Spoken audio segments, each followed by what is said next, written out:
Si vous nous rejoignez, merci de votre fidélité. Bienvenue, mesdames et messieurs. Voici les titres de votre journal. La Guinée et l'Union européenne se penchent sur le dossier brûlant de la migration irrégulière. Les deux parties se sont rencontrées au ministère des Affaires étrangères. Une réunion pour discuter des mécanismes de gestion concertés et responsables des flux migratoires. On fera le point tout à l'heure dans cette édition d'information. Une nouvelle gare routière pour la préfecture de Kindia. Elle vient d'être inaugurée au grand soulagement des populations locales. C'est le gouvernement qui pose cet acte important pour assurer la sécurité des personnes et la mobilité des biens. On parlera enfin de lutte contre la circulation des armes légères et de petit calibre. 2 machines et des kits de marquage d'armes ont été officiellement remis à la Comnat. Un acte symbolique par lequel les autorités souhaitent renforcer la sécurité nationale et combattre la prolifération de ces armes. Voilà pour le sommaire. Bonsoir à tous. Ils ont désormais la lourde responsabilité de piloter l'action publique. Ce matin, des passations de services ont officialisé la prise de fonction de plusieurs nouveaux ministres. Ils entrent en fonction dans un contexte marqué par de fortes attentes et des réformes prioritaires. Ils sont donc appelés à poursuivre les chantiers engagés et à impulser une nouvelle dynamique à la tête de leurs départements respectifs. Adjudant-chef Abakar Kamano, correspondant de la presse militaire. Animés d'un sentiment de gratitude, de joie et de fierté, les ministres de la nouvelle équipe gouvernementale suivent le cours normal de la cérémonie de passation de services et d'installation présidée par le ministre secrétaire général du gouvernement. Nommé à la tête du ministère de l'Éducation nationale, de l'alphabétisation, de l'enseignement technique et de la formation professionnelle, Alpha Bakar Bari est solennellement installé dans ses fonctions par le ministre Tamba Benoît Kamano. Permettez-moi donc, en vertu des pouvoirs qui me sont conférés, au nom de Monsieur le Premier ministre, chef du gouvernement, de déclarer officiellement Monsieur Alpha Bakar Bari installé dans ses fonctions de ce nouveau ministère. Merci à tout le personnel avec qui au quotidien nous avons partagé les tâches. L'effort de grandir encore plus vous concerne tout aussi. La qualité de votre travail améliore le rendement de vos responsables. Enfin, à mon successeur, à Monsieur le ministre Bari, je vous souhaite pleine réussite dans votre tâche ardue. Permettez-moi, en toute humilité, d'exprimer ma profonde reconnaissance à l'endroit de son Excellence, Monsieur le Président de la République, Mamadi Doumbouya, chef de l'État, ainsi qu'au Premier ministre, Monsieur Amadou Riba, chef du gouvernement, pour l'honneur et le privilège qui m'ont été accordés de servir notre nation avec loyauté et déférence. Je tiens à réaffirmer devant vous mon engagement constant et indéfectible à poursuivre ce service avec rigueur et dévouement dans l'unique dessein de bâtir un avenir meilleur pour notre chère patrie, la République de Guinée. L'éducation étant au centre de tous les programmes, de toute la vision et de toutes les préoccupations et du président et des autres, j'estime que nous sommes en train de vivre une partie historique de notre développement. L'enseignement fondamental est primordial, crucial.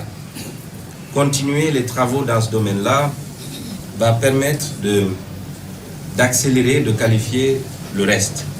Je vous prends ici la garantie d'y travailler et d'y apporter toute mon énergie. Madame, vous avez fait votre travail, ce qu'on vous a demandé. Et comme dit le président, il n'y a pas plus grand honneur pour un citoyen que de servir. Vous avez servi du mieux que vous avez pu. Partez la tête haute. Vous serez félicité, vous êtes félicité et vous êtes remercié. Après avoir pris fonction au ministère de l'économie, des finances et du budget, la ministre Mariama Siré Sylla cède son fauteuil à Aminata Kaba, désormais ministre de l'Agriculture.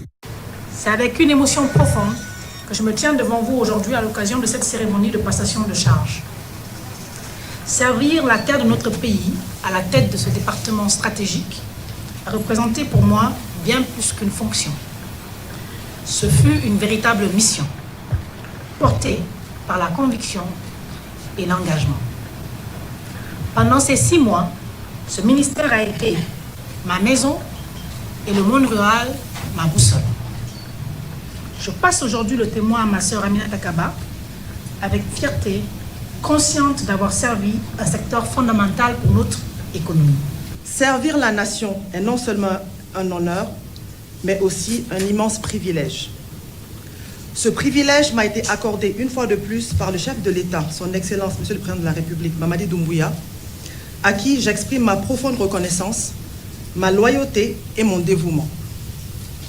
Je puis lui assurer que je ne ménagerai aucun effort dans l'accomplissement de cette noble mission et de contribuer à sa vision de bâtir ensemble une Guinée forte, une Guinée inclusive, une Guinée prospère et une Guinée souveraine. Au ministère de la Culture, du Tourisme et de l'Artisanat, c'est dans une ambiance conviviale, empreinte de motivation et de soutien des artistes à la cause de leur ministre reconduit, que le ministre secrétaire général du gouvernement a installé Moussa Moïse Silla. Peu après, Tamba Benoît Kamano s'est rendu au ministère de l'Environnement et du Développement durable, où il a également officié la cérémonie de réinstallation de Gami Gallo. En vertu des pouvoirs qui me sont conférés, au nom de M. le Premier ministre, chef du gouvernement, je déclare M. Moussa Moïse Silla officiellement installé dans vos fonctions de ministre de la Culture, du Tourisme et de l'Artisanat. Je rends grâce à Allah, le Tout-Puissant, pour la force, la lucidité et la protection qu'il m'accorde dans l'exercice de cette mission au service de l'État et du peuple de Guinée. Je voudrais exprimer ma reconnaissance la plus sincère à son Excellence, M. Mamadi Doumbouya, chef de l'État, pour la confiance renouvelée qu'il place à ma modeste personne. Cette reconduction n'est pas un privilège, elle est un engagement renouvelé, une exigence accrue, une invitation à faire mieux, plus juste et plus utile pour la Guinée. L'environnement n'est pas un secteur isolé. Il constitue une dimension transversale de toutes les politiques publiques. La Guinée ne peut envisager un développement durable et inclusif sans une gestion responsable de ses ressources naturelles. Dans ce contexte, le suivi environnemental des projets de développement se poursuivra avec exigence. Notre ambition est claire, faire en sorte que le développement économique de notre pays se conjugue avec la préservation de l'environnement, la protection de la biodiversité et la sécurité des communautés, conformément à la vision du chef de l'État. Dans le même ordre d'idées, le chef de la diplomatie guinéenne, Dr Moussanda Kouyaté, et El Hadj Karamo Diawara, ministre secrétaire général aux affaires religieuses, ne sont pas restés en marge de la cérémonie de passation de services et d'installation des ministres promus.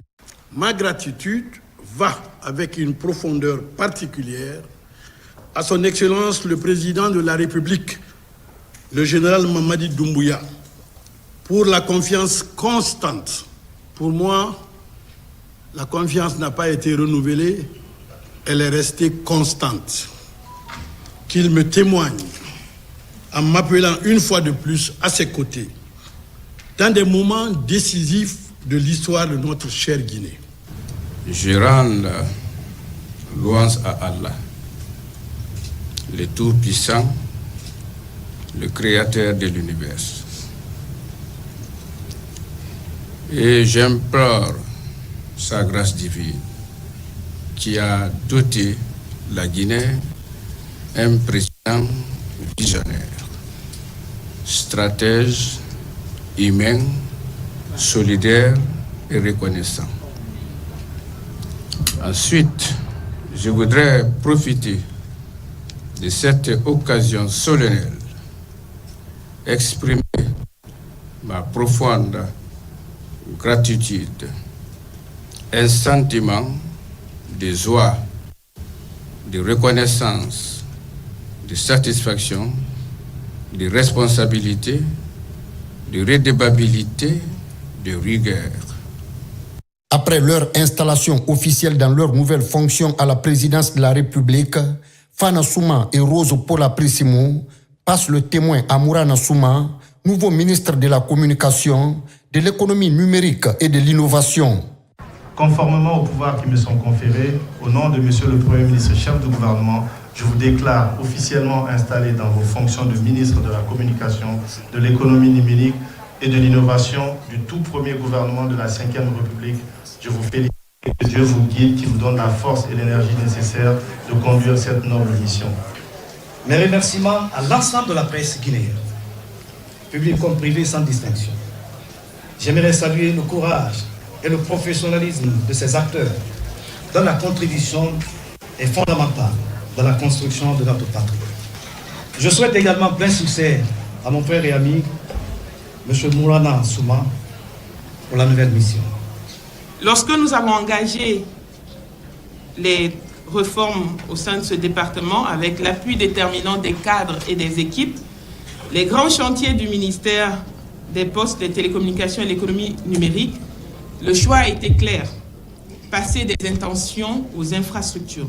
Je souhaite plein succès au ministre entrant et forme le vœu que ce ministère unifié demeure l'un des piliers les plus solides de la modernisation et de l'émergence de notre pays, la République de Guinée. Que Dieu bénisse la Guinée, que Dieu bénisse notre chef d'État, que Dieu bénisse tous ses fils et filles. Dans le secteur de la communication et des médias, notre ambition est de consolider un paysage médiatique professionnel, crédible et responsable. Nous poursuivrons la modernisation des médias du service public, le renforcement de leur couverture sur l'ensemble du territoire national en termes chiffrés, soit une quarantaine de radios rurales et qui sont donc en voie d'amélioration pour un basculement vers le numérique. Tout comme les précédents, les autres membres du gouvernement de la Ve République seront eux aussi installés à tour de rôle dans leurs nouvelles fonctions. Dans l'actualité encore, je le disais tout à l'heure au sommaire de ce journal, audience au ministère des Affaires étrangères. Une délégation de l'Union européenne a rencontré le chef de la diplomatie guinéenne. Au centre des échanges de ce matin, la problématique de l'immigration et les mécanismes de coopération pour une gestion concertée et responsable des flux migratoires. C'est un compte-rendu de Makeme Dozo et Moussa Bangoura. Le but de cette rencontre est d'ouvrir un couloir de négociation et de concertation sur la question migratoire. L'Union européenne veut freiner le flux de Guinéens sur son territoire à travers une solution pérenne. Côté guinéen, le chef de la diplomatie estime que les réflexions doivent être poussées pour aboutir à quelque chose de concret dans le respect de la dignité des compatriotes. Nous sommes conscients que c'est une perte pour notre nation, pour notre pays.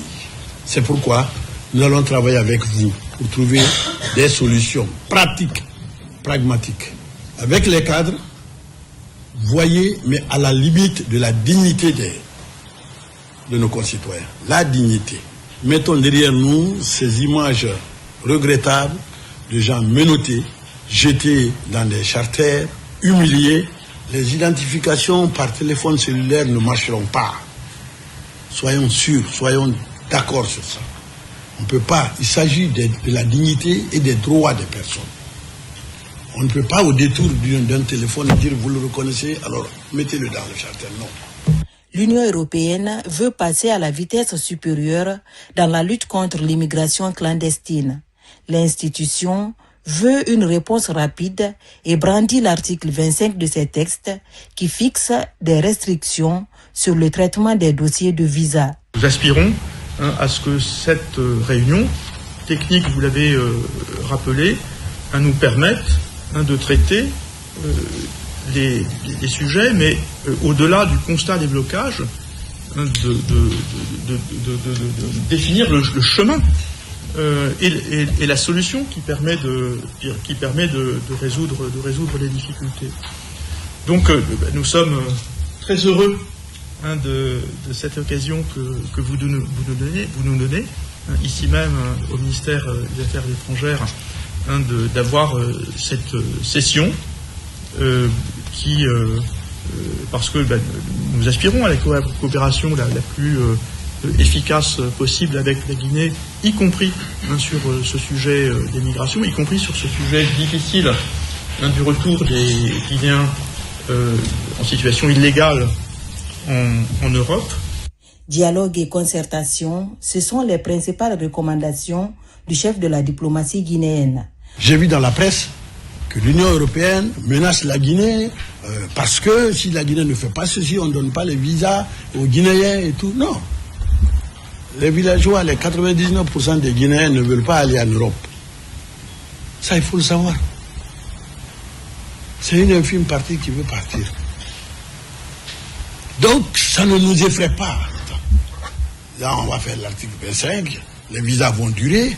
Si les visas durent, nous aussi, les visas dureront chez vous.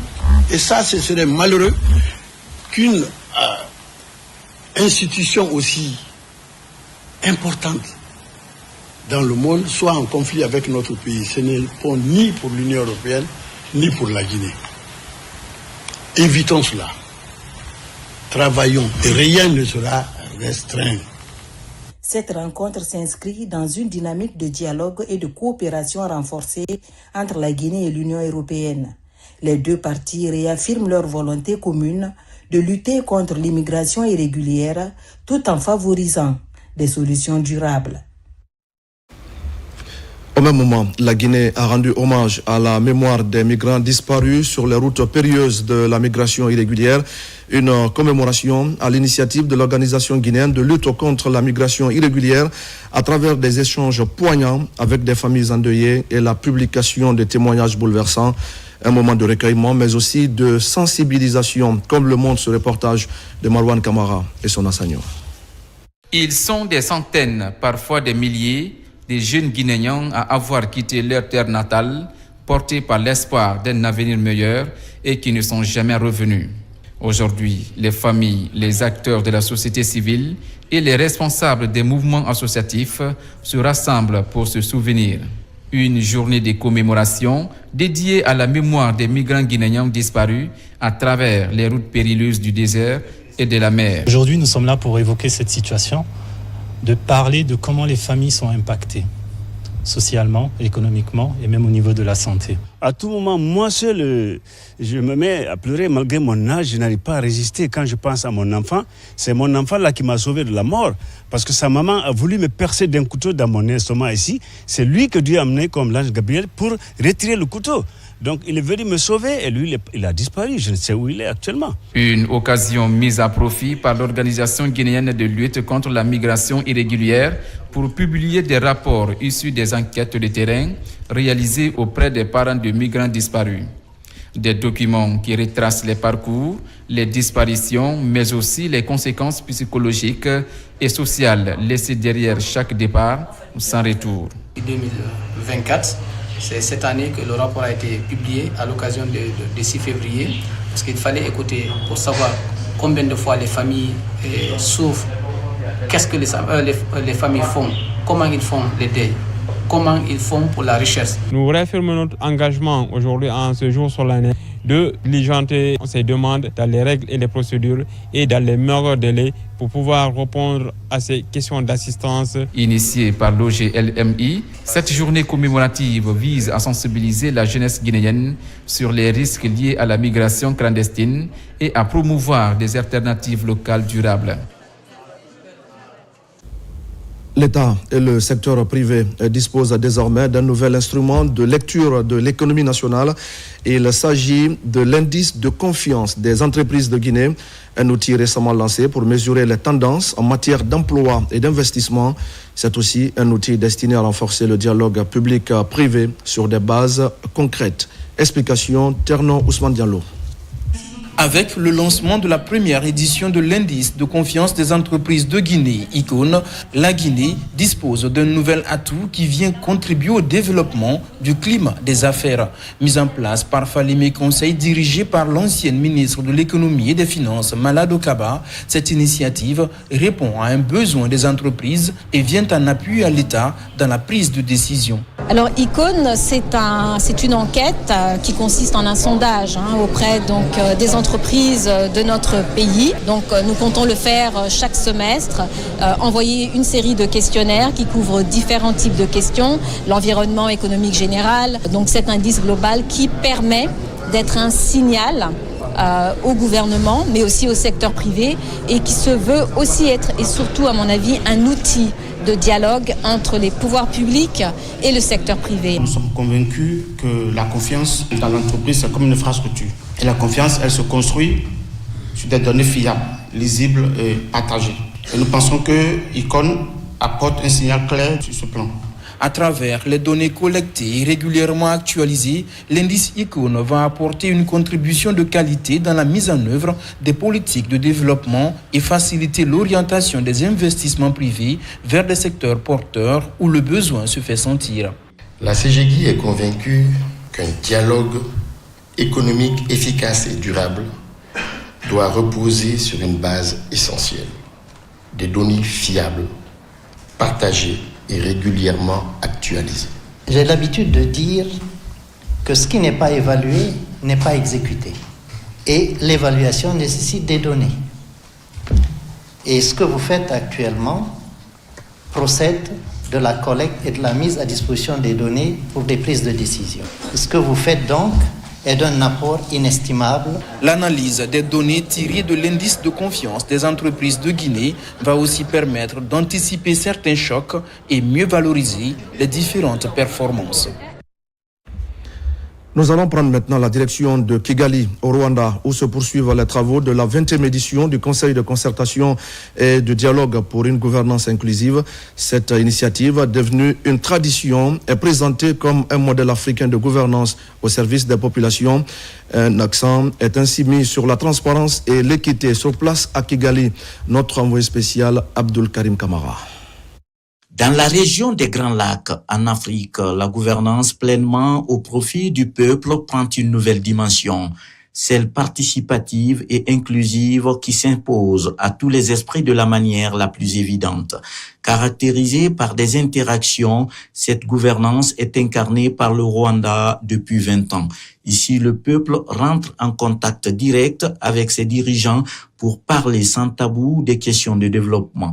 Cette année, plusieurs pays africains sont invités à travers les médias à participer à ce Conseil national du dialogue, ici présidé par le président Paul Kagame et retransmis en direct dans tout le pays. Nous avons atteint beaucoup de choses satisfaisantes, mais nous avons encore du chemin à faire pour pouvoir construire le Rwanda que nous appelons de nos voeux. Depuis près de 5 ans, le président Mamadi Doumbouya et son homologue du Rwanda ont la même vision de gouvernance inclusive en faveur de leurs deux peuples. Aujourd'hui, sans risque de se tromper, l'on peut dire que ces relations d'amitié entre les deux pays trouvent leur compte dans cette dynamique de gouvernance par concertation et dialogue. Je tiens à saluer la relation fraternelle, cordiale qui existe entre nos deux nations, qui aujourd'hui collaborent dans beaucoup de domaines. Moi, je pense que ça rentre dans la vision claire des deux chefs d'État qui veut et qui souhaite réellement le bien-être de leur population en termes de cohésion sociale, en termes de développement économique, en termes de progrès social. On sort de la Guinée, on parcourt certains pays, on se rend compte que la Guinée aujourd'hui a repris sa place, la place qui lui était due. Au cours des débats, un éleveur pointe un doigt accusateur le département de l'agriculture au sujet du manque d'azote. À chaud, le président Kagame demande des explications, mais sans argument, le ministre de l'Agriculture demande pardon. Pour cette première journée de la 20e édition du Conseil national du dialogue dénommé Umushikirano en Kinyarwanda, le Premier ministre affirme que l'État doit travailler avec le secteur privé pour résoudre de manière urgente tous les problèmes. Retour en Guinée pour parler de la campagne d'information sur les rapports ITIE 2022-2023, une mission de l'antenne guinéenne de l'initiative pour la transparence dans les industries extractives séjourne actuellement à Kindia. L'objectif est d'expliquer, de détailler et de partager le contenu de ces documents avec les autorités locales. Une démarche axée sur la transparence et sur la redevabilité des taxes versées par des entreprises minières. On fait le point avec Moussa Kouyaté.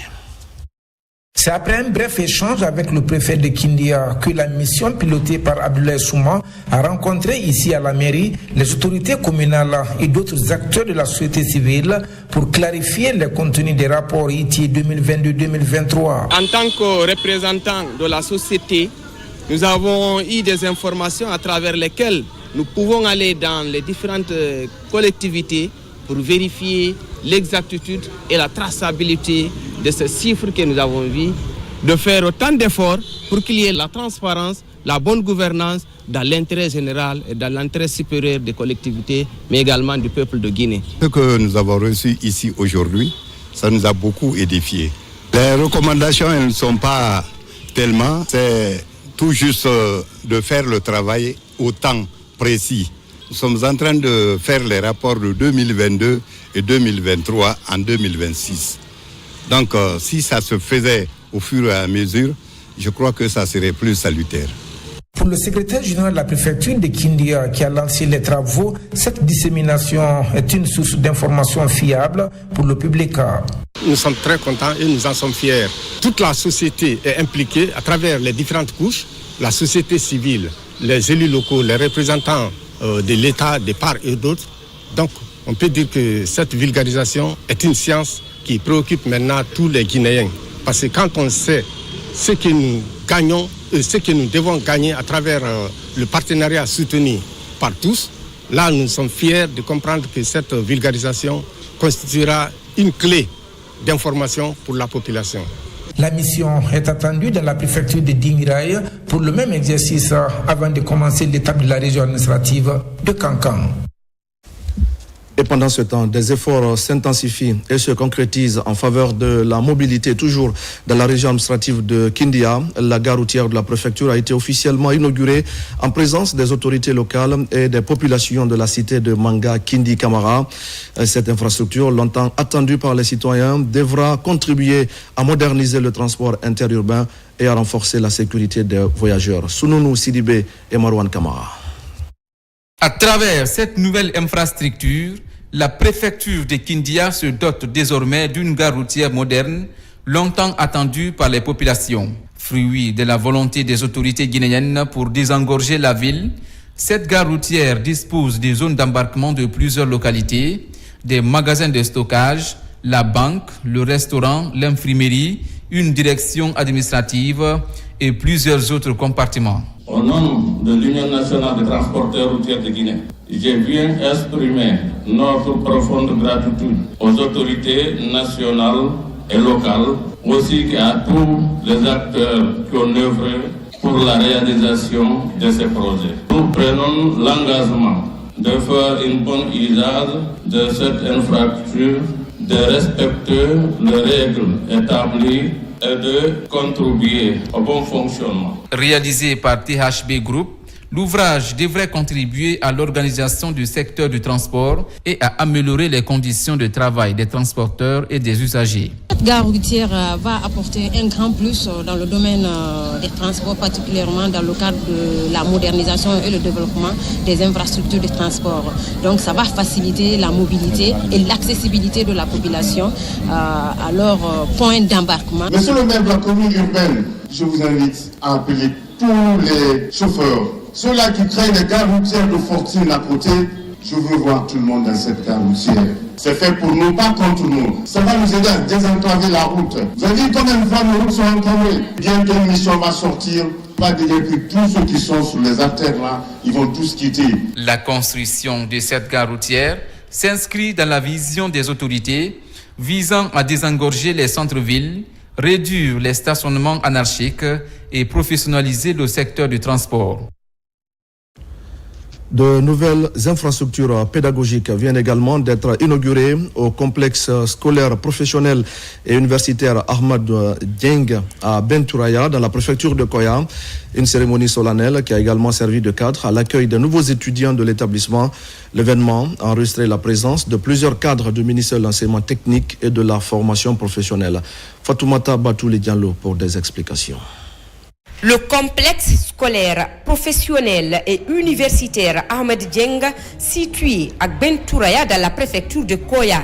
Pour cette année 2026, l'institution accueille plus de 200 étudiants venus de toutes les régions du pays. Pour offrir une formation de qualité à ces nouveaux étudiants dans certains domaines de la santé, 2 centres d'apprentissage scientifique et technique sont inaugurés. L'objectif principal de cette cérémonie ce matin, c'est l'inauguration de notre centre d'apprentissage, un centre d'application biomédicale au niveau du professionnel et à l'université. Nous avons aussi l'inauguration de notre centre de pâtisserie d'hôtellerie et de tourisme. Ce que l'Institut vient de faire aujourd'hui découle des instructions données par la Direction nationale de l'enseignement technique et de la formation professionnelle privée. Car la formation en enseignement technique, rien ne vaut plus que la pratique. Et qui dit pratique, dit équipement. Donc équipement d'apprentissage. À travers la réalisation de ces centres d'apprentissage professionnel, les responsables de l'Institut ambitionnent d'améliorer la formation pratique et théorique pour rehausser le niveau d'apprentissage des apprenants. À la fin de mon cycle, mon parcours universitaire, que je puisse décrocher un job avec mes potentialités que j'aurai accueillies dans l'établissement. À Bentouraya, le complexe scolaire, professionnel et universitaire Ahmed Dieng réaffirme son engagement à offrir un cadre de formation moderne et adapté aux exigences du système éducatif. À cette occasion, les responsables ont rappelé la vision de l'établissement axée sur la qualité de l'enseignement et la formation des techniciens qualifiés pour répondre efficacement aux besoins du marché de l'emploi. Et puis c'est le retour à l'école pour les enseignants de la 6e année de la commune de Matoto. Il a bénéficié d'un renforcement de capacités axé sur les nouvelles méthodes d'enseignement du français et du calcul. Une initiative portée par la direction communale de l'éducation avec un objectif clair, rehausser le niveau pédagogique des enseignants pour améliorer la performance des élèves. C'est un compte-rendu de Moussa Bangoura. La qualification du personnel enseignant au niveau de l'élémentaire, une des priorités de la direction communale de l'éducation de Matoto. Après ceux des classes préparatoires, c'est au tour des maîtres de la 6e année de bénéficier de cette session de remise à niveau. Après chaque examen, c'est en calcul et en français que le bas blesse. Même les élèves admis, on verra que les notes ne sont pas comme ça. Cela veut dire qu'il faut renforcer la capacité des enseignants dans ces deux matières. Raison pour laquelle la direction communale, à travers les cadres compétents et moi, on se focalise pour renforcer effectivement la capacité des enseignants, des maîtres qui enseignent ces enfants. C'est une initiative qui est à saluer, qui est du département, parce que nous, aujourd'hui, on est en train de chercher à renforcer l'ensemble des enseignants, mais aussi le primaire. Ça fait partie de la vision aujourd'hui de renforcer l'enseignement-apprentissage à la base. Outre les maîtres de la 6e année, les délégués scolaires, directeurs d'école et chargés de la pédagogie dans les établissements scolaires publics et privés de Matoto ont été aussi touchés par ces modules de formation. Cette formation, c'est très important et puis ça va beaucoup aider les enfants. Surtout les enseignants qui vont pour la correction là, ça va leur permettre de mieux faire encore. Notre boulot, c'est de restituer ce qu'on nous a fait apprendre à travers nos formateurs, de rendre aux élèves ce qu'on nous a appris pour qu'ils puissent être compétitifs. Pour un enseignement de qualité, des engagements sont pris de part et d'autre afin de corriger toutes les lacunes dans les différentes matières enseignées. À Bokeh, nous sommes en pleine zone minière. Le consortium SMB Winning renforce son action sociale au profit des communautés riveraines avec un accent particulier sur l'éducation. À Malapouya, dans le district de Hafia, une école primaire entièrement réhabilitée a été remise aux autorités locales et aux populations. Une infrastructure moderne, symbole concret de la politique de responsabilité sociale portée par le groupe minier. C'est un reportage de Moussa Namina Keita et Mamadi Terna Kamisoko. C'est un jour historique pour le petit district de Hafia. Longtemps attendu, ce moment marque un véritable tournant pour la communauté. Désormais, 164 élèves, dont 74 filles, répartis entre le CP1, le CP2 et le CE1, étudient dans une école entièrement réhabilitée, moderne et équipée. C'est pour permettre à nos enfants d'accéder à une formation de qualité, en garantissant leur avenir et les mettre à l'abri ou à couvert des traverses sociaux. Cette école que nous inaugurons aujourd'hui n'est pas seulement un ensemble de bâtiments. Elle est avant tout un symbole d'espoir, de progrès et d'avenir pour nos enfants et pour toute la communauté de Hafia. La réhabilitation de l'école élémentaire de Hafia dans la sous-préfecture de Malapouya s'inscrit dans la dynamique de mise en œuvre du plan d'action 2025 de l'entreprise. À travers cet accompagnement, les communautés riveraines du corridor ferroviaire d'Apilon-Santou sont désormais placées au cœur des priorités des partenaires miniers. Comme nous savons, les enfants, c'est de l'avenir pour la communauté de Hafia, pour la communauté de Malapouya, même pour le pays de la Guinée et pour le monde aussi. Donc, nous espérons les enfants respectent la chance pour faire votre effort dans l'avenir. Une belle école sans élèves assidus ou sans enseignants dévoués ne reste qu'un bâtiment. J'exhorte donc aux parents d'élèves de Hafia de veiller à ce que chaque enfant en âge scolaire soit en classe. Avec cette école rénovée, de nouvelles perspectives s'ouvrent pour les enfants de Hafia. Le projet vient également renforcer la collaboration entre l'État et les entreprises minières au service d'une éducation de qualité et d'un développement plus inclusif. Merci à Mamadi Terna, à Kamisoko. Dans le reste de l'actualité, je le dis également au sommet, renforcer la sécurité nationale et lutter efficacement contre la prolifération des armes légères et de petit calibre. C'est l'ambition clairement affichée par la chaîne de commandement militaire du pays. Et pour traduire cette volonté en actes concrets, 2 machines et des kits de marquage d'armes ont été officiellement remis à la Comnat. Un acte symbolique rendu possible grâce à l'appui des partenaires étrangers. Adjudant-chef Mamadou Aliou-Bari de la presse militaire. L'Afrique subsaharienne demeure l'une des zones les plus affectées par le phénomène d'insécurité.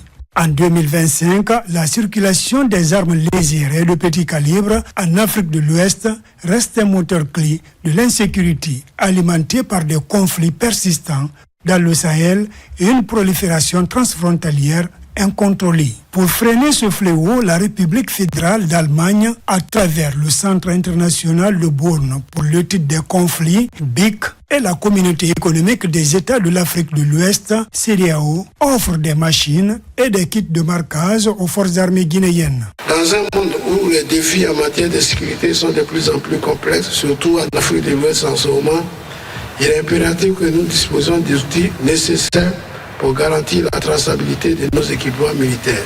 La mise en place d'un système efficace de marquage des armes est essentielle pour garantir la sécurité de nos citoyens et pour prévenir la prolifération des armes illicites. La remise des machines de marquage aujourd'hui s'inscrit précisément dans cette logique. Le marquage des armes détenues par l'État n'est pas une formalité administrative.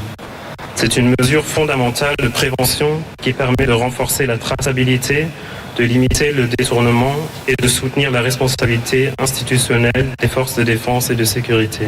La Commission nationale de lutte contre la prolifération et la circulation illicite des armes légères et de petit calibre entend exploiter ces machines afin d'assurer leur utilisation efficace sur le terrain.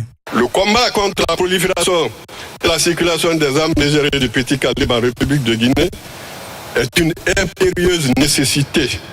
D'autant plus qu'on ne mesure toujours pas à sa juste valeur les impacts dévastateurs de ces engins. C'est pourquoi je me réjouis de cet appui de nos partenaires, la CEDEAO et du ministère fédéral allemand des Affaires étrangères. L'Allemagne, en tant que partenaire, comprend que la prolifération incontrôlée des armes légères et de petit calibre demeure l'un des principaux facteurs d'insécurité en Afrique de l'Ouest. Lutter contre cette prolifération est donc une priorité stratégique aussi pour les partenaires internationaux des pays dans la région. Président de la cérémonie, le directeur de cabinet du ministère de la Défense nationale a salué cette action qu'il qualifie de contribution majeure à la consolidation de la sécurité nationale et sous-régionale. Il faut rappeler que le marquage des armes légères et de petit calibre est inscrit parmi les recommandations du rapport d'évaluation du secteur de sécurité de la République de Guinée, qui permet ainsi de les identifier, d'avoir un contrôle systématique de leur flux, leur stockage, du fabricant jusqu'à l'utilisateur final. Le contrôle efficace des armes légères et de petit calibre est de nos jours une condition essentielle pour la consolidation de la paix et de sécurité dans les États respectifs. Dans l'actualité également, chaque 4 février, le monde se mobilise contre le cancer. En Guinée, la journée mondiale est célébrée cette année sous le thème « Unis par l'unique ». Un appel à l'unité et à l'action collective face à cette maladie qui continue encore et malheureusement de faire des victimes. Organisée par le Programme national de lutte contre le cancer et ses partenaires, la commémoration a été marquée par de nouveaux engagements. Adia Toubari. À l'initiative du Programme national de lutte contre le cancer, cette journée est marquée par des activités sportives de sensibilisation. Un geste fort pour attirer l'attention de l'opinion publique sur l'urgence de la prévalence, du dépistage précoce et de la prise en charge des malades. La lutte contre le cancer se renforce dans notre pays. Il y a le renforcement de la gouvernance par les documents stratégiques. Nous avons désormais un véritable programme de dépistage depuis la mobilisation pour l'utilisation des services jusqu'au suivi des cas détectés positifs. Et il y a également l'introduction des médicaments essentiels, surtout de la chimiothérapie. Autre temps fort de la célébration, l'illumination de la façade de l'université Gamal Abdel Nasser de Conakry par le ruban rose, symbole universitaire de la lutte contre le cancer, notamment le cancer du sein. Le cancer du sein, premier cancer chez la femme, connaît une progression préoccupante avec une incidence passée de 14,5 à 44 cas pour 100 000 habitants. Cette évolution souligne l'urgence de renforcer les stratégies de prévention et de dépistage précoce, de diagnostic et de prise en charge intégrée. Les partenaires techniques et financiers engagés aux côtés du ministère de la Santé réaffirment également leur soutien au programme national de lutte contre le cancer afin de relever les nombreux défis qui entravent la lutte. En ces jours, nous nous réunissons non seulement pour compatir, mais aussi pour réaffirmer un engagement clair. Le cancer peut être évité, il peut être détecté plus tôt et il peut être traité efficacement. Les organisations de la société civile, aux côtés des communautés, jouent un rôle essentiel dans cette lutte. Nous sommes présents sur le terrain pour sensibiliser, informer, accompagner les patients et leurs familles. Avec près de 7000 nouveaux cas de cancer enregistrés chaque année en Guinée, la lutte contre le cancer reste un défi majeur. À travers cette célébration, autorités sanitaires, partenaires et populations se disent unis par l'unique, sauver des vies et faire reculer la prévalence de la maladie. À Matoto, les conseillers communaux étaient réunis en session budgétaire. Plusieurs projets de développement ont été examinés pour l'occasion. La rencontre a permis de jeter les bases du budget primitif de la commune pour l'exercice 2026. Mamadou Saliouba commente les images de Saliou Bangoura. Au siège de la mairie de Matoto, les conseillers communaux se retrouvent autour des grandes problématiques de développement local. Sur la table, plusieurs projets, notamment la restauration des marchés de Guerpi et l'assainissement. Les débats sont essentiellement axés sur l'élaboration du budget primitif de la commune pour l'exercice 2026. Un document clé qui fixe les priorités d'action de l'exécutif communal. Nous sommes retrouvés en session d'orientation avec l'avis des uns et des autres pour tenir en compte les préoccupations en matière d'embellissement, de sécurisation et de reconstruction des marchés à un nouveau standing pour mettre nos citoyens dans toutes les conditions requises. L'État, en tant que puissance publique chargée de la territorialisation de toutes les politiques publiques, dont la mise en œuvre doit être assurée par nous en tant qu'autorité de proximité. Le budget primitif de la mairie de Matoto pour l'exercice 2026 s'élève à plus de 298 milliards, répartis sous plusieurs projets d'intérêt communautaire. Ce budget primitif s'inspire du plan annuel d'investissement de la commune de Matoto, un outil de planification stratégique qui met l'accent sur l'amélioration durable des conditions de vie des populations à travers des projets concrets adaptés aux réalités locales. Nous devons faire en sorte que, parallèlement à notre grande capitale, que notre commune ressemble à une très belle commune.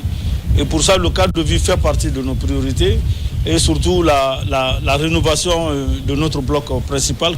D'autres micro-projets qui gravitent, qui vont être entraînés dans nos efforts de réalisation. Avec ce budget 2026, la commune de Matoto affiche sa volonté de traduire les attentes des citoyens en actions concrètes faisant du développement local une priorité partagée. La première session du conseil administratif de Dubreka s'est également achevée sur une note d'espoir. Pendant 3 jours, administrateurs préfectoraux, partenaires techniques et représentants de la société civile ont mobilisé leurs idées autour d'un même objectif: impulser le développement local. Au cœur des échanges, l'identification de priorités majeures et de pistes d'investissement concrètes pour répondre aux attentes des collectivités. Abakar Diaby et Mohamed Saliou Bangoura. Lancés il y a quelques jours, les travaux de la première session du conseil administratif préfectoral de Dubreka viennent d'être bouclés. À ce rendez-vous annuel, plusieurs points importants sont débattus, dont la feuille de route pour le développement local. Dans la salle polyvalente de l'Institut supérieur des arts Morikanté de Dubreka, cadres préfectoraux, services techniques et partenaires ont passé au crible le fonctionnement de l'administration locale, saluant les acquis tout en traçant des pistes concrètes pour l'avenir. Nous avons parlé aussi de notre budget qui va s'équilibrer en recettes et dépenses à la somme de 7 milliards 282 millions 365 022 000 francs guinéens. La tenue de cette session a été vraiment une très belle chose. Il fallait vraiment l'organiser pour faire l'état des lieux, assainir, faire des recommandations en vue d'avancer pour que l'administration publique soit proche des citoyens. Durant ces débats, l'accent est mis sur des enjeux cruciaux pour les 7 collectivités de Dubreka. Les participants ont évalué les performances de l'exercice 2026 tout en identifiant les stratégies fiables comme les progrès en mobilisation des recettes locales et les faiblesses en redevabilité administrative. Nos recommandations n'être que le suivi, mettre une équipe en place de suivi et évaluation permettant quand même de faire face à des problèmes. Ici, les discussions ont abouti à la production d'un rapport synthèse qui prend en compte des recommandations énumérées. Il s'agit notamment d'optimiser la mobilisation des ressources internes, améliorer la qualité des services publics et consolider les liens et l'esprit d'équipe entre acteurs locaux. Et puis cette bouffée d'oxygène au cœur de l'école primaire du quartier Béanzin dans la commune urbaine de Bessia. Les responsables et les élèves disposent désormais d'eau potable directement dans la cour de leur établissement.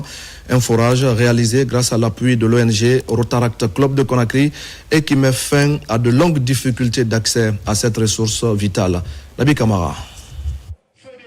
Le Rotaract Club de Conakry poursuit ses œuvres de bienfaisance dans le pays. Dans la commune urbaine de Bessia, il vient de réaliser un forage à l'école primaire de Béanzin. Un geste humanitaire qui comble un vide dans cet établissement de plus de 2000 élèves. L'école compte plus de 2018 élèves et depuis sa création, ils n'avaient pas d'eau. Et à travers ce don, ça va leur permettre, le temps consacré à la recherche d'eau sera réduit. Ça va aussi permettre d'adopter les bonnes hygiènes scolaires et aussi de leur éviter des maladies hydriques.